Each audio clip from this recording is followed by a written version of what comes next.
Hello everyone, welcome back to our channel chemistry Sangrah. My name is Diksha और आज हम शुरू करने जा रहे हैं इलेक्ट्रोकेमिस्ट्री का सेकंड पोर्शन। प्रीवियस अगर हम बात करें लेक्चर की तो उस लेक्चर में हम क्वेश्चन नंबर 1 से 10 तक कंप्लीट कर चुके हैं। अब आप बात करते हैं नेक्स्ट लेक्चर की, इसमें हम क्वेश्चन नंबर 11 से शुरू करेंगे। ओके, तो आइए शुरू करते हैं। सबसे पहला क्वेश्चन क्या दिया हुआ है भाई? क्वेश्चन आपको conductivity of 0.00241 m acetic acid, ठीक है, इसकी कंडक्टिविटी दी है। तो बेसिकली अगर मैं आपसे बात करूं तो कंडक्टिविटी का फॉर्मूला क्या होता है? कंडक्टिविटी को हम कापा से लिखते हैं, इसका फॉर्मूला होता है 7.896 multiply by 10 to the power minus का 5 साइमन सेंटीमीटर इनवर्स। ओके, और क्या दिया हुआ है आपको? मोलैरिटी दी हुई है, कितनी दी है? 0.00241 मोलर, ठीक है।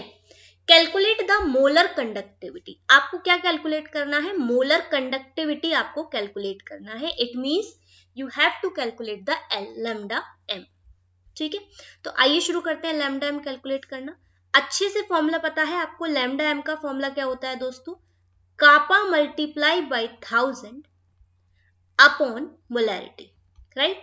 कापा कितना दिया हुआ है आपको? 7.896 multiply by 10 to the power minus का 5, ओके, इंटू 0.00241 अपॉन मोलैरिटी कितनी है दोस्तों? दिस विल बी योर एक मिनट, ये तो कितना होगा आपके पास?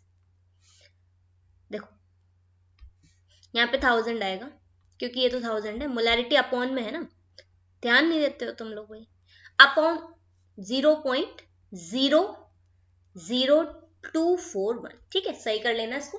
अब इसे सॉल्व करोगे, आपके पास लैम्डा एम यहां से निकल कर आ जाएगा। I am not calculating it, आप खुद कैलकुलेट करो और कैलकुलेट कर इसका आंसर निकालो। अब इसके बाद बात करें and if lambda am not, और क्वेश्चन में आपको क्या दिया हुआ है?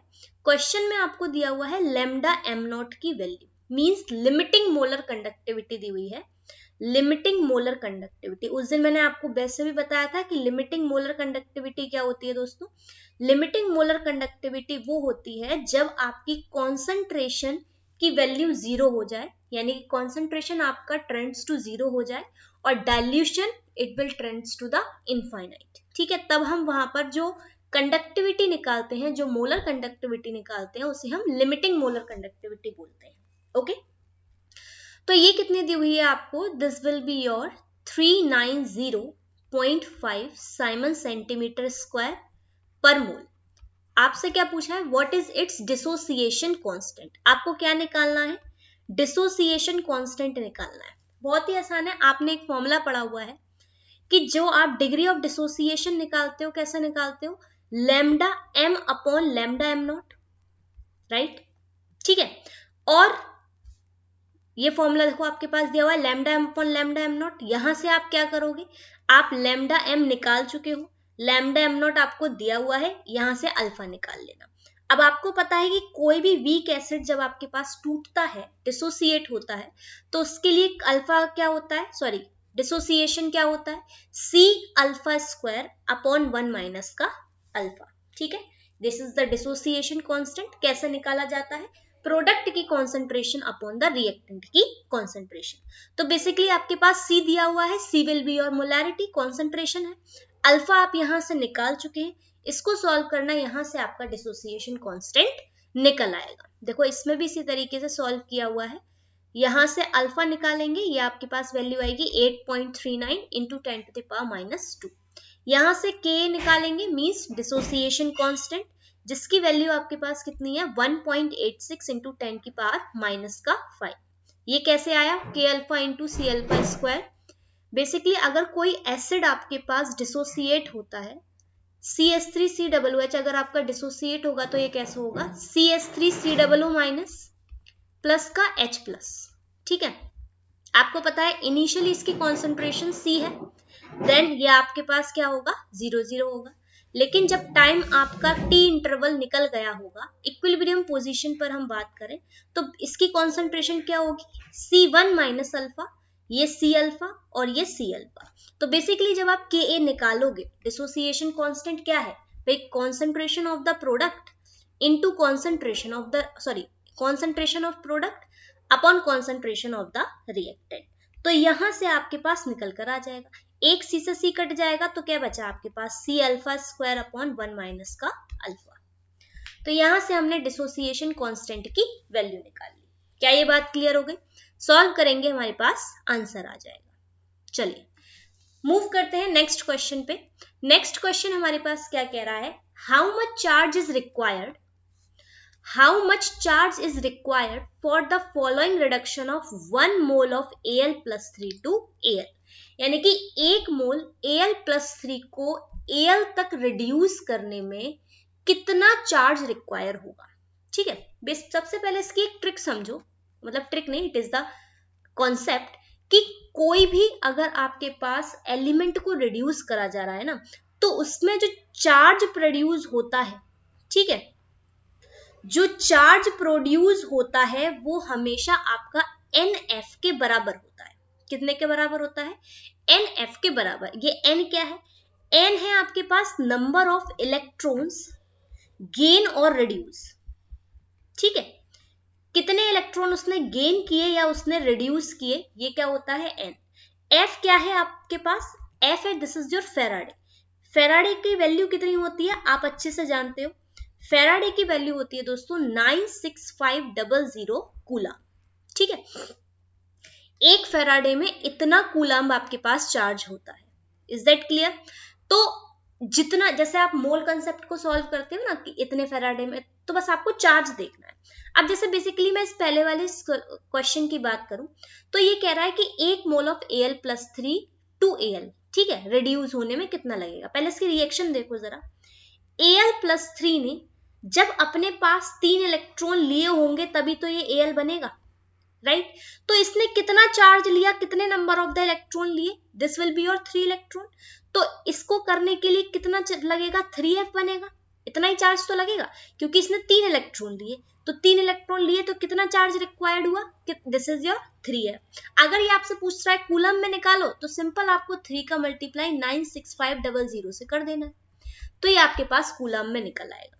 ठीक है, देखो कूलम में चार्ज, फेराडे में नहीं, उसने कूलम में ही पूछना है, तो कूलम में आप करोगे तो आपके पास ये आंसर आ जाएगा। देखो this is your reduction of 1 mole of the answer. Is that clear? फिर देखो दोबारा से, अगर मैं यही बात करूं कॉपर +2 टू कॉपर, ध्यान से देखो कितना चार्ज आएगा इसमें, 2 इलेक्ट्रॉन का आएगा, तो कितना इसमें लगेगा, 2 × 2F। यू कैन से एक फेराडे आपका 96500 के बराबर होता है, तो यहां पर कितना आएगा चार्ज आपके पास, 2F आएगा। जितने नंबर ऑफ इलेक्ट्रॉन वो लूज कर रहा है या फिर जितने नंबर ऑफ इलेक्ट्रॉन वो गेन कर रहा है, this is the charge required for the reduction as well as the oxidation. क्या ये बात समझ में आ गई? सिंपल, अगर इसमें देखोगे तो आपके पास जो भी चार्ज, जितने नंबर ऑफ इलेक्ट्रॉन्स आएंगे वो आपका आंसर होगा। देखो इधर करोगे तो 5 इलेक्ट्रॉन आएंगे, कितने का चेंज होगा, यहाँ पर निकालोगे 7 ऑक्सीडेशन स्टेट आएगी, यहाँ +2, तो यहाँ से यहाँ के चेंज में कितने इलेक्ट्रॉन इसने गेन करे, 5 इलेक्ट्रॉन को इसने गेन करा, तो बेसिकली कितना चार्ज इसका रिक्वायर्ड होगा, this is your 5F। Okay, एक फेराडे में 96500 होता है, तो सिंपल यहाँ से कैलकुलेट कर लो। अगर हाँ वो आपसे कहे कि नहीं मुझे चार्ज फेराडे में ही चाहिए, तो बस बेसिकली आपको फिर यहाँ पर 96500 से मल्टीप्लाई करने की जरूरत नहीं है। और एक बात हमेशा याद रखना कि जब भी आप आंसर दें, बेसिकली आंसर हमेशा साइंटिफिक फॉर्म में दिया जाता है। साइंटिफिक फॉर्म की नोटेशन आपको आनी चाहिए लिखनी। जब आप इसको मल्टीप्लाई करोगे तो आपका जो पॉइंट होना चाहिए हमेशा 1 डिजिट के बाद ही होना चाहिए, और बाकी जो है वो आपकी 10 की पावर में रहनी चाहिए। This is a basic simple एक चीजें होती हैं जो आपको पता होनी चाहिए related to the chemistry. Okay, तो ये क्वेश्चन समझ में आया। अगर ऑक्सीडेशन या रिडक्शन में जितना चार्ज आपके पास लग रहा है, उस चार्ज में कितने नंबर ऑफ इलेक्ट्रॉन का चेंज हुआ है, ठीक है, उसको हम बोलेंगे क्या, उतना चार्ज आपके पास लग रहा है। ठीक है, चलो इसी तरीके से अब आइए नेक्स्ट क्वेश्चन करते हैं। इस क्वेश्चन में क्या बोला है जरा ध्यान से देखो, how much electricity in terms of Faraday पूछ रहा है। अब इसमें देखो, इसमें लिख दिया फेराडे के टर्म्स में ही बतानी है भाई, आपको कूलम में चेंज करना ही नहीं है, किस में करना है, फेराडे में निकालनी है।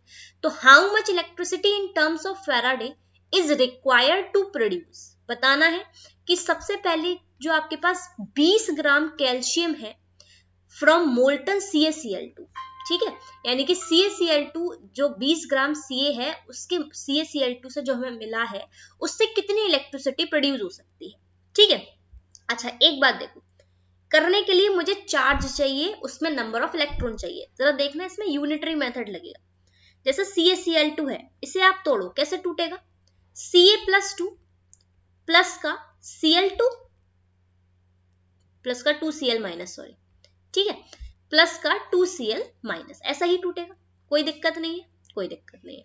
अब जरा देखो, आपको पता है अगर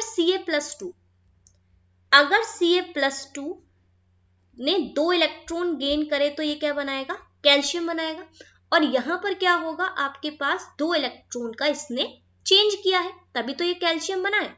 तो अगर मैं आपसे बोलूं कि भाई ये 1 मोल कैल्शियम इसने बनाया, ठीक है, 1 मोल कैल्शियम एटम का मतलब क्या हुआ कि इसने 40 ग्राम कैल्शियम बनाया। इसको रिलेट करना सीखो, मोल कंसेप्ट को रिलेट करना सीखो, ठीक है।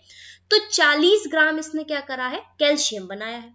तो बेसिकली हमें पता है कि 40 ग्राम कैल्शियम में कितनी इलेक्ट्रिसिटी होती है, कितना इलेक्ट्रिसिटी प्रोड्यूस करेगा, उसके नंबर ऑफ इलेक्ट्रॉन के चेंज के बराबर, जो कि कितनी है, 2f के बराबर। क्लियर है। तो हमसे पूछा है, बताओ भाई 20 ग्राम कैल्शियम कितना प्रोड्यूस करेगा, तो सिंपल यूनिटरी मेथड लगाएंगे, 20 gram calcium 2 multiply by Faraday upon 40, तो कितना आ जाएगा, into 20, this will be your 1 Faraday. तो 20 ग्राम कैल्शियम आपका 1 फेराडे आपकी इलेक्ट्रिसिटी को प्रोड्यूस करेगा। क्या ये बात क्लियर हो गई, देखो आंसर कितना है, 1 फेराडे। ओके, कोई दिक्कत नहीं होनी चाहिए। सिंपल इसी तरीके से अगर एल्यूमिनियम जो +3 है, आप जब इस मोल्टन Al2O3 को ब्रेक डाउन करोगे तो ये कैसे टूटेगा, ये टूटेगा 2Al+3 प्लस का 3O2-, यानी कि ऑक्साइड आयन और एल्यूमिनियम का ये वाला आयन बनेगा। यहां से आपका एल्यूमिनियम को जब आप क्या करोगे, चेंज करोगे एल्यूमिनियम, तो आपका कितने इलेक्ट्रॉन का चेंज होगा, एक एल्यूमिनियम की बात कर रहे हैं तो यहाँ आपके पास 3 इलेक्ट्रॉन का चेंज होगा। इतनी बात समझ में आ गई। तो बस आपको पता है एक एल्यूमिनियम आपका 1 मोल के बराबर है, तो जो कि इसकी क्या होती है, 27 ग्राम होता है। 27 ग्राम जब इतना प्रोड्यूस कर रहा है तो 40 ग्राम कितना करेगा, कर दो भाई सॉल्व करेंगे तो आपके पास आंसर कितना आ जाएगा, 4.4f के बराबर आ जाएगा। क्लियर हो गया, बहुत ही इजी है, सिंपल, आपको बस ये चेक करना है। ओके, चलिए आगे चलते हैं। नेक्स्ट क्वेश्चन क्या दिया हुआ है, हाउ मच इलेक्ट्रिसिटी, दोबारा से वही, इज रिक्वायर्ड इन कूलाम्ब। अब इसने क्या कह दिया कि भाई मुझे तो इलेक्ट्रिसिटी किस में चाहिए, कूलाम्ब में चाहिए, और ये बेहद इंपॉर्टेंट क्वेश्चन है। इस तरीके के क्वेश्चन बोर्ड एग्जामिनेशन में पूछे जाते हैं, ठीक है, इंपॉर्टेंट पार्ट है, इंपॉर्टेंट क्वेश्चन है। तो how much electricity is required in coulomb for oxidation of 1 mole of H2O2O2। आपको बताना है कि अगर 1 मोल H2O2 में ऑक्सीडाइज होता है, ठीक है, जैसे H2O जब भी ऑक्सीडाइज होता है दोस्तों, तो ये हमेशा आपके पास क्या बनाता है, ये आपके पास OH माइनस आयन का फॉर्मेशन करता है ना, साथ ही साथ यहां पर आपके पास O2 भी बनाता है, ठीक है। रिएक्शन जो होती है, सॉरी OH माइनस लिख दिया, H+, सॉरी इसको सही कर लेना।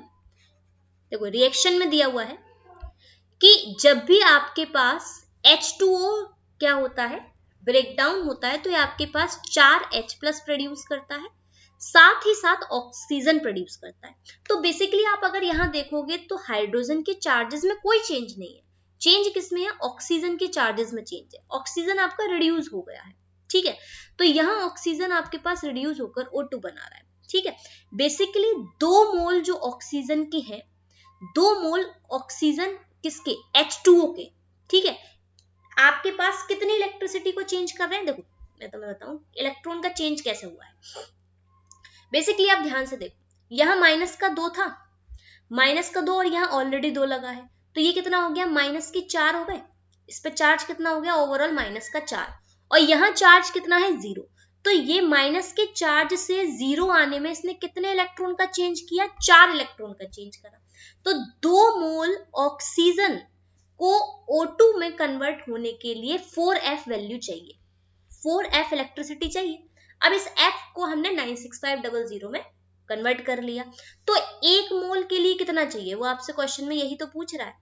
क्वेश्चन में आपसे पूछ रहा है 1 मोल को कितना चाहिए, मोल को मोल से रिलेट करो, ठीक है। 2 मोल, जब 2 मोल ऑक्सीजन को 4 इलेक्ट्रॉन चाहिए, यानी कि 4F इलेक्ट्रिसिटी चाहिए, तो 1 मोल को कितनी चाहिए, बेसिकली सॉल्व करो आंसर आएगा।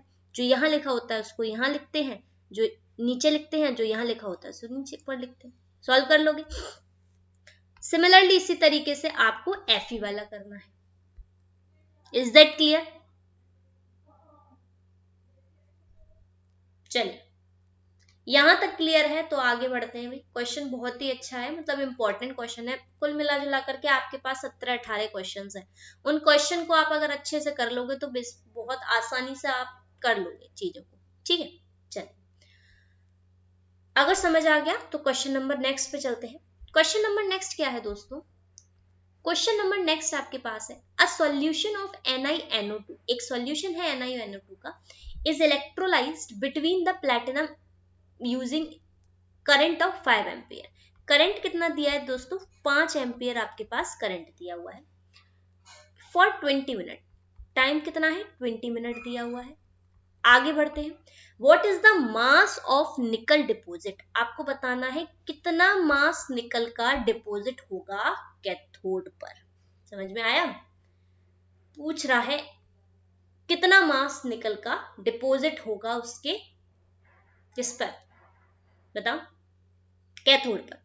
देखो वैसे तो बेसिकली अगर मैं आपको बताऊं, एक फॉर्मूला आपने फैराडे फर्स्ट लॉ से पढ़ा होगा कि जितना जो मास डिपॉजिट होता है वो IT उतनी अमाउंट ऑफ इलेक्ट्रिसिटी के डायरेक्टली प्रोपोर्शनल होता है, ठीक है। जितना चार्ज उसमें मतलब पास किया गया है। तो यहां से एक फॉर्मूला हमारे पास निकल कर आता है M is equals to ZIT, right. Mass is equals to ZIT एक फॉर्मूला निकल कर आता है। इस Z को बोलते हैं इलेक्ट्रोकेमिकल इक्विवेलेंट बोलते हैं, ठीक है, electrochemical equivalent, electro chemical equivalent बोलते हैं। जैसे आप कैसे निकालते हो, ये निकाला जाता है कि आपके पास जो मोलर मास है उसमें आप क्या करते हो, n फैक्टर से डिवाइड कर देते हो, है ना, ऐसे ही करते हैं, हाँ या ना, ऐसे ही किया जाता है। तो बेसिकली ये करा इन्होंने ये वही है, कुछ इन्होंने ऐसा खास नहीं किया है, बस आपको समझना है कि इन्होंने ये ऐसे कैसे किया, ठीक है। अब देखो इन्होंने सबसे पहले क्या करा कि कितना करंट इसमें पास किया गया है, करंट Q इक्वल्स टू क्या होता है, IQ होता है। कितना चार्ज पास किया है, यहां से हमने चार्ज निकाल लिया, क्लियर हो गया। तो हमें पता है कि भाई 2 मोल जो आपके पास इलेक्ट्रॉन है, यानी कि 2F से कितनी इलेक्ट्रिसिटी पास हो रही है, यानी कि 2 यहां से कितना मोल प्रोड्यूस हो रहा है, उसका 1 मोल प्रोड्यूस हो रहा है। तो 1 मोल कितने के बराबर होता है, 58.5 निकल के। तो आपको पता है कि इतने ग्राम आपका इतनी इलेक्ट्रिसिटी प्रोड्यूस कर रहा है, या यू कैन से कि इतने इलेक्ट्रिसिटी से इतना ग्राम प्रोड्यूस हो रहा है, तो इतनी इलेक्ट्रिसिटी से कितना ग्राम प्रोड्यूस होगा। समझ में आया? सिंपल आपको बताना है कि इतनी अमाउंट ऑफ इलेक्ट्रिसिटी से कितना मास प्रोड्यूस होगा। तो देखो मैं इसको करती हूँ तो मैं बताती हूँ। जैसे निकल है, निकल का +2 चार्ज है, +2 चार्ज है, तो हमें पता है कि 2F इलेक्ट्रिसिटी से 2F इलेक्ट्रिसिटी से कितना मास प्रोड्यूस होगा, उसके 1 मोल के बराबर, है ना। तो 1 मोल यानी कि कितना होता है, एक निकल, जिसका मास होता है 58.5, ठीक है। कितना मास होता है, 58.5 होता है। यही अगर आपसे पूछा जाए कि भाई 2F यानी कि 2 × 96500, है ना, तो वहां पे जो IT इलेक्ट्रिसिटी निकली थी वो 9000 कूलम थी। इसमें मल्टीप्लाई करना है 96500 का, तो कूलम में बदल जाएगा। तो इतने से कितना प्रोड्यूस हुआ, समझ गए, इतने से कितना मास प्रोड्यूस हुआ, बस यही करना है, ओके। बस सिंपल। चलिए आगे चलते हैं। अच्छा यहाँ NF और होता है, यहाँ गलती देख रही ZNF, ठीक है, एक फेराडे और से मल्टीप्लाई किया था क्योंकि इलेक्ट्रिसिटी में वो चेंज किया जा रहा है। आगे चलते हैं, आपसे क्वेश्चन में क्या दिया है दोस्तों, 3 इलेक्ट्रोलाइटिक सेल्स ABC, आपके पास 3 इलेक्ट्रोलाइटिक सेल हैं A, B और C, ठीक है। क्या दिया हुआ है, एक इलेक्ट्रोलाइटिक सेल ये है, एक इलेक्ट्रोलाइटिक सेल ये है और एक इलेक्ट्रोलाइटिक सेल ये है, ठीक है। कंटेनिंग द सॉल्यूशन ऑफ, ए में आपके पास ZnSO4 है, ओके, बी में आपके पास AgNO3 है, ठीक है, और सी में आपके पास क्या है, CuSO4 है। यहां तक बात समझ में आ गई, कोई दिक्कत नहीं है। आगे चलते हैं। A steady current of 1.5 ampere was passed through them, इनसे क्या करा जाता है, एक करंट पास की जाती है इन सबसे। कितनी करंट है, this will be your 1.5 ampere, okay. Until 1.5 gram of silver deposited at the cathode, यानी कि जब तक ये करंट पास की जाती है, जब तक इस वाले में कितनी सिल्वर डिपॉजिट नहीं हो जाती, 1.45 ग्राम सिल्वर डिपॉजिट नहीं हो जाती, ठीक है। इतना आपके पास करंट पास किया गया है। आगे how long did the current flow, आपको बताना है कितने समय तक ये करंट आपके पास फ्लो होती रहेगी, साथ ही साथ कितना मास कॉपर का और जिंक का यहाँ पर ऑब्टेन होगा। तो सिंपल सी बात है, आपको पता है कि जब सिल्वर नाइट्रेट ब्रेकडाउन होगा तो कैसे होगा, Ag प्लस और NO3, तो सिल्वर प्लस तो हमें हटाना है क्योंकि हमें तो सिल्वर डिपॉजिट करनी है, तो Ag प्लस से Ag बनेगा, तो कितना आपके पास इलेक्ट्रॉन आया, एक इलेक्ट्रॉन आया, यानी कि 1F फैराडे से आपका 1 मोल वहां पर प्रोड्यूस हो रहा है ना, समझ में आ गया। यानी कि 108 ग्राम सिल्वर आपकी कितने से प्रोड्यूस हो रही है, 1F से या फिर 96500 कूलम से, समझ में आया। तो आपको बताना है कि 1.45 ग्राम सिल्वर आपकी कितने से डिपॉजिट होगी। हमेशा यूनिटरी मेथड लगाया करो दोस्तों, बहुत ही आसान होता है, समझ में आया। तो कितने से डिपॉजिट होगी, आपको पता चल गया इतना कूलम आपके पास चार्ज चाहिए, है ना। अब हमें चार्ज पता चल गया, फॉर्मूला पता है, Q इक्वल टू क्या होता है, IT होता है। Q आपको पता चल गया, I आपको क्वेश्चन में दिया है, टाइम आपको निकालना है। रिलेट करना सीखो चीजों को, किस तरीके से रिलेट करोगे भाई, समझ में आ रहा है, क्योंकि टाइम निकालने के लिए दो ही तरीके हैं, हमें करंट पता हो और आपके पास ये चार्ज पता हो। करंट हमें क्वेश्चन में दी है, चार्ज हम कैसे पता लगाएं, हमें यूनिटरी मेथड लगाना पड़ेगा। कैसे कि भाई हमें पता है जब सिल्वर आपका डिपॉजिट होगा तो 1 फैराडे इलेक्ट्रिसिटी प्रोड्यूस हो रही है, यानी कि 96500 कूलम, तो 108 ग्राम सिल्वर, यानी कि जो उसका 1 मोल का मास है, 108 ग्राम सिल्वर से अगर 1 फैराडे प्रोड्यूस हो रहा है, तो जो क्वेश्चन में पूछा है इतने ग्राम से कितना प्रोड्यूस हो रहा है, समझ में आ गया। तो बेसिकली अगर हम करंट की बात करें, इन तीनों को कनेक्ट किया गया है, तो तीनों में जो करंट बह रही होगी, वो तीनों में करंट सेम बह रही होगी, तो करंट का तो कोई दिक्कत ही नहीं है। और करंट सेम बह रही होगी तो इनमें चार्ज भी सेम जा रहा होगा, सेम करंट है तो चार्ज भी सेम होगा, क्योंकि दोनों तीनों को कनेक्ट किया गया है। अगर सेम चार्ज बहेगा तो सब में चार्ज वही प्रोड्यूस होने वाला है, तो हमें पता है, इसी हमसे पूछा है कितना ये प्रोड्यूस होगा, तो जिंक का निकाल लेंगे, इसी तरीके से आप कॉपर का निकाल लेना, यूनिटरी मेथड लगाओ कि भाई जो इतना 2F हमारे पास इतनी इलेक्ट्रिसिटी इतना प्रोड्यूस करता है उसके मोल के बराबर, तो ये कितना करेगा। ये सिंपल एक तरीके से जैसा आपका मोल कंसेप्ट होता है ना, मोल कंसेप्ट पर बेस है थोड़ा थोड़ा, क्योंकि मोल कंसेप्ट बेसिकली आपका यूनिटरी मेथड से कनेक्ट होता है। जिसको यूनिटरी मेथड आता है ना दोस्तों, वो इजीली चीजों को कनेक्ट कर लेता है, तो यूनिटरी मेथड को करना सीखो। यूनिटरी मेथड में दो सेम चीज आपको चाहिए होती है, कि अगर इधर की तरफ सेम मिल रही तो इधर की तरफ भी सेम मिलना चाहिए। आपने किया होगा प्रीवियस, जब 8th 7th 8th में यूनिटरी मेथड बहुत आता है, इनवर्स वेरिएशन, डायरेक्ट वेरिएशन, तो बेसिकली यहाँ हम इनवर्स वेरिएशन की तो बात ही नहीं करते हैं, ठीक है। चलो ज्यादा बकवास ना करते हुए आगे चलते हुए दोस्तों, क्वेश्चन नंबर 17 आपसे क्या कह रहा है, predict the reaction between the following, अरे इनके बीच में रिएक्शन बतानी है, ओके। Fe+3 और I, इसमें क्या है आपको पता, देखो पहले देखो Fe+3 वाला ये कहाँ है, ये है ना, यानी कि Fe+3 से आपको Fe+2 बनाना है, और क्या दिक्कत है इसमें, और आपको I- में मतलब I2 से I माइनस, यानी कि I माइनस से I, बेसिकली ये रिडक्शन पोटेंशियल्स हैं ये सारे आपके। तो आपको पता है कि यहाँ पर एक का ऑक्सीडेशन होना है, एक का रिडक्शन होना है, ठीक है। तो अब आपको कुछ नहीं करना, सिंपल इसके लगाओ, इनके हाफ सेल्स दिए हुए हैं, तो एक का ऑक्सीडेशन करना है, एक का रिडक्शन करना है। समझ में आ गया? करो, देखो कैसे करेंगे। सबसे पहले Fe+3 जो चीज दी है उसको आपको यही लिखनी है, ठीक है। जो दिया है वो सारा रिएक्टेंट साइड में लिखा जाएगा। ये जो कुछ दिया है रिएक्टेंट में लिखो, इससे बनाना वो है जो आपके पास इसमें दिए हुए हैं। क्लियर है? जैसे हम मैं इसकी बात करूं, Fe+3 से मुझे Fe+2 ही बनाना है, तो Fe+3 तो मेरा इधर ही लिखा जाएगा, इस साइड रिएक्टेंट साइड, और I माइनस भी रिएक्टेंट साइड ही लिखा जाएगा। अब इससे क्या बन रहा है, इससे मेरे पास बन रहा है Fe+2, तो Fe+2, और I माइनस से क्या बन रहा है मेरे पास I2 बन रहा है।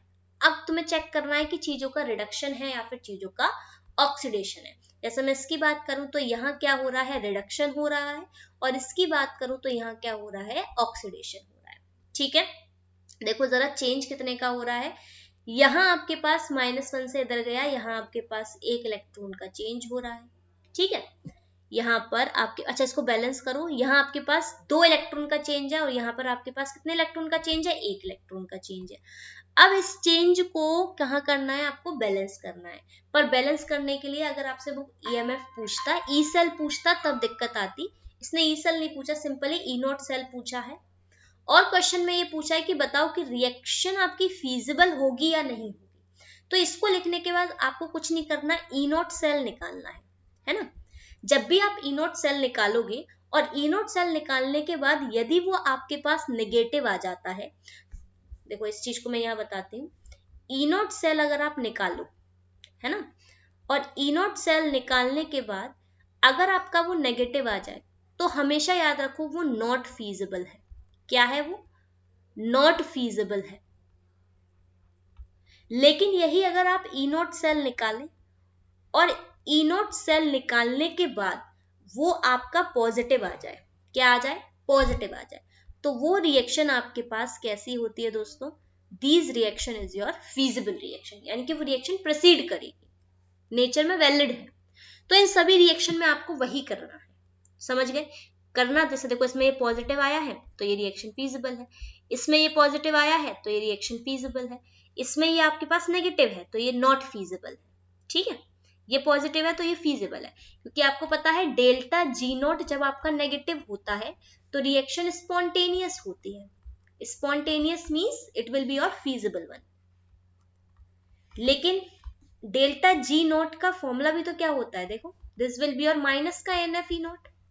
तो जब E0 आपका पॉजिटिव होगा तभी तो आपकी रिएक्शन फीजिबल होगी, ठीक है। तो उसके बेसिस पर हम इसको कैटेगराइज करते हैं।